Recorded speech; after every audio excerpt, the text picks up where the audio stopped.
बिस्मिल्लाहिर्रहमानिर्रहीम। तहज्जुद शुरू करने के वक़्त की दुआ। अल्लाहुम्मा रब्ब जिब्राईल व मीकाईल व इसराफील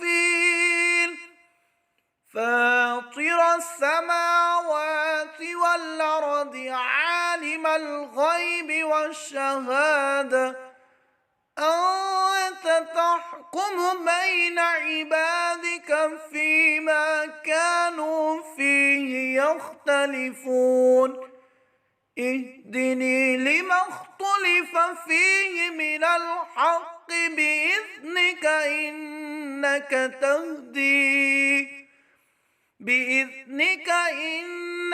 تهدي من تشاء